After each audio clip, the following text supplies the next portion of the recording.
Hai semua, salam sejahtera. Jadi pada hari ini saya akan bawa kita lagi untuk melihat kepada peranan guru. Jadi tajuk kita hari ini kita akan melihat kepada peranan guru. Okey, mari kita mulakan dengan peranan guru yang pertama.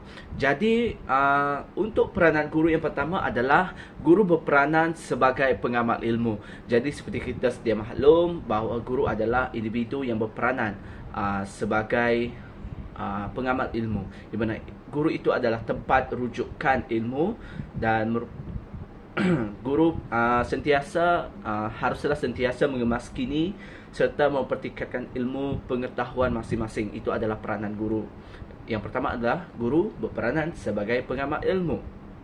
Jadi kita lihat kepada apa peranan guru yang kedua, iaitu guru sebagai pengamal kemahiran. Jadi pada episod yang lepas, pada bahagian yang lepas, kita telah lihat kepada kita telah lihat kemahiran yang perlu ada dalam diri seseorang guru. Jadi yang ini merupakan di mana guru berperanan di tempat kedua untuk pengamal kemahiran. Jadi ianya amat penting untuk seorang guru itu mempunyai kemahiran. Seperti yang telah kita lihat pada bahagian yang seterusnya, saya telah huraikan mengenai guru tentang kemahiran yang perlu dimiliki oleh seorang guru.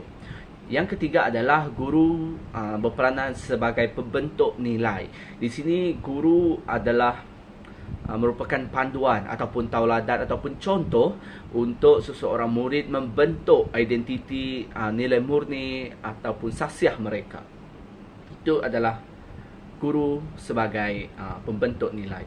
Yang seterusnya adalah guru sebagai pendidik. Pendidik di sini adalah tugas hakiki bagi seorang guru adalah untuk mendidik, mengajar dalam kelas, memberikan ilmu, menyampaikan ilmu, untuk menyampaikan maklumat dan melakukan perbincangan dan mengendalikan bengkel dan sebagainya.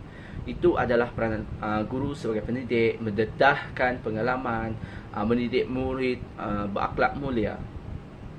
Dan yang seterusnya kita lihat guru sebagai ejen sosialisasi. Di mana perlu memupuk nilai dan sasiah murid dengan sempurna selaras dengan kehendak masyarakat.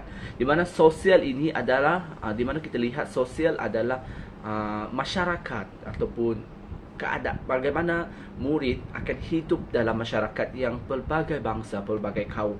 Jadi itu adalah peranan guru sebagai ejen sosialisasi. Guru mempunyai hubungan yang rapat dengan masyarakat. Ya, guru haruslah mewujudkan satu hubungan yang rapat dengan masyarakat di luar, iaitu di tempat mereka mengajar. Jadi mereka tidak seharusnya tidak hirau ataupun tidak memandang kepada masyarakat, tapi guru dididik, diajar ataupun dilatih untuk melihat kepada keadaan masyarakat bagi memudahkan segala urusan yang akan dilakukan oleh seseorang guru tersebut.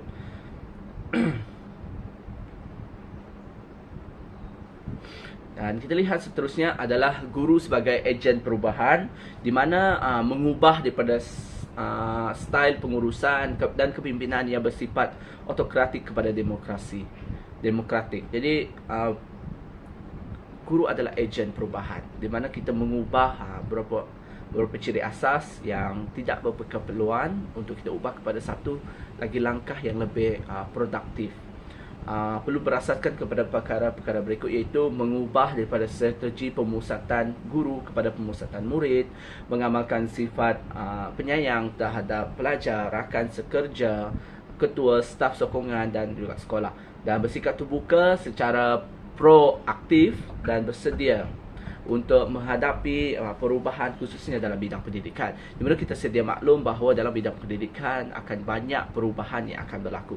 Jadi seorang guru haruslah mempunyai daya ketahanan untuk menghadapi segala perubahan yang datang secara mengejut ataupun keputusan yang perlu diterima secara mengejut juga. Jadi itu sebabnya seorang guru juga dilatih untuk menjadi ejen perubahan. Bukan sahaja kita mengubah, tapi kita juga perlu menerima apa yang diubah oleh sistem pendidikan di negara kita.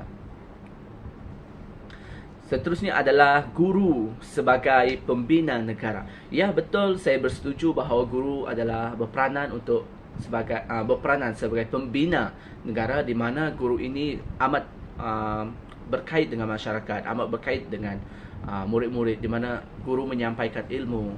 Jadi apabila murid menggunakan ilmu tersebut, jadi pandangan dia adalah kepada guru. Bagaimana guru itu menjaya membina sasya.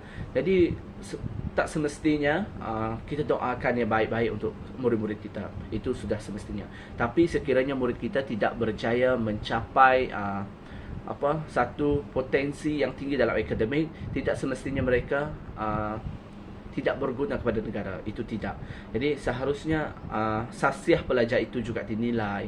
Mungkin mereka kurang dalam bidang pendidikan, tapi dalam kemahiran mereka mempunyai kelebihan yang luar biasa. Jadi guru sebagai pembina negara, di mana kita bertanggungjawab untuk membina akhlak, mewujudkan hubungan anak-anak murid kita, bagaimana mereka boleh berhubung dengan masyarakat luar, bagaimana apabila mereka bekerja, bagaimana mereka perlu menghormati orang lain. Itu yang penting sebenarnya, di mana insan guru dapat membantu pembentukan masyarakat dan menjadi kerangka kepada pembentukan negara. Guru harus berakhlak mulia, sebab kita adalah tauladan kepada masyarakat, kita adalah cerminan kepada anak-anak murid. Mempunyai semangat berjuang tinggi, mempunyai ketahanan fizikal, seperti saya katakan tadi lah, bermanfaat kepada diri, keluarga, masyarakat dan negara. Guru juga harus menyesuaikan diri dalam semua keadaan, mampu mengatasi cabaran dalam era globalisasi untuk menolong membentuk masyarakat Malaysia yang berakhlak mulia. Itu adalah guru sebagai pembina negara. Kita lihat pula guru sebagai penyebar ilmu. Sudah semestinya selain kita sebagai guru sebagai pendidik, kita juga adalah guru yang menyebarkan ilmu, di mana kita dipertanggungjawabkan menyebarkan ilmu, pengetahuan dan kemahiran kepada pelajar. Jadi saya belajar daripada guru saya juga. Dia kata selagi kita hidup, ilmu yang kita ada itu hendaklah kita sampaikan kepada orang. Tidak kira siapa dia, latar belakang dia, agama dia. Jadi hendak disampaikan. Kerana dia kata apabila semakin kita menyampaikan ilmu kepada orang, semakin kita menyebarkan ilmu kepada orang, yang pertama kita akan dapat pahala. Itu yang dia ajar kepada saya. Ya, betul. Kita akan mendapat pahala. Dan yang kedua, yang paling berkesan adalah kita akan lebih faham apa kehendak soalan, apa yang contoh soalan ni keluar, kita nak perlu jawab apa. Jadi saya berpegang kepada prinsip guru saya tersebut. Terima kasih cikgu kerana telah memberikan satu input kepada saya yang amat berguna, di mana guru sebagai penyebar ilmu. Jadi dia telah sampaikan kepada saya, dan satu kelas kami gunakan benda yang sama untuk kami sebarkan ilmu kepada orang lain. Jadi ini yang menjadi berkat kepada kami.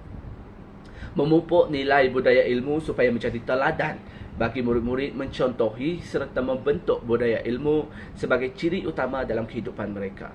Jadi itu adalah kenapa guru sebagai penyebar ilmu. Seterusnya adalah guru sebagai penyayang.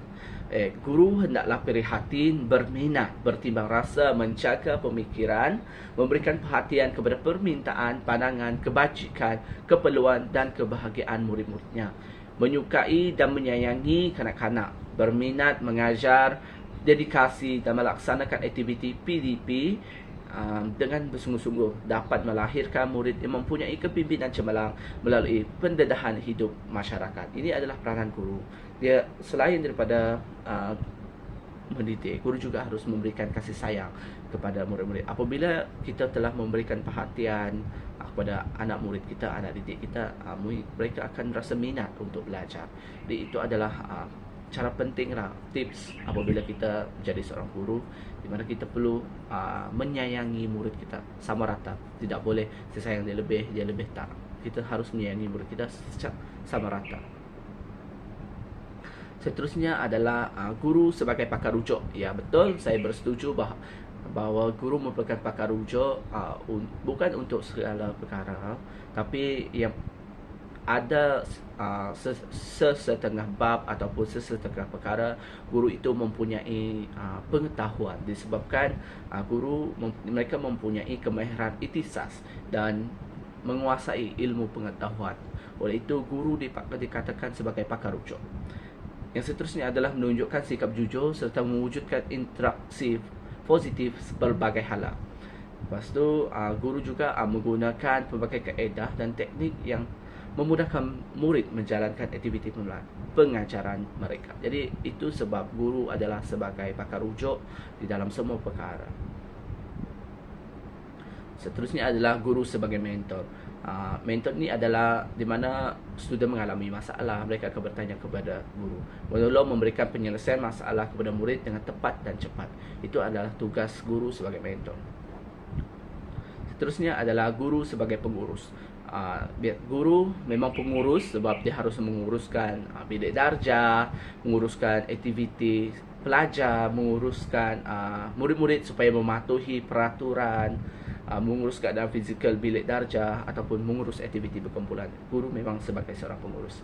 Seterusnya, guru adalah sebagai penyelidik, di mana guru hendaklah menyelesaikan masalah yang mungkin dihadapi oleh murid, mengubah dan menyesuaikan strategi pembelajaran supaya dapat menarik perhatian murid, dan seterusnya adalah sentiasa membuat dan menjalankan refleksi diri dan memperbaiki kelemahan dalam PTP. Itu adalah peranan guru. Kita juga harus menyelidiki kita. Contoh, kalau murid ni, mereka tak berminat lah hari ni belajar. Apa sebab dia? Apa kelemahan dia? Itu kita harus lakukan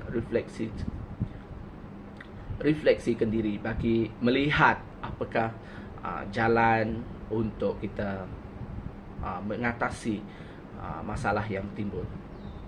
Seterusnya adalah guru sebagai pengamal reflektif.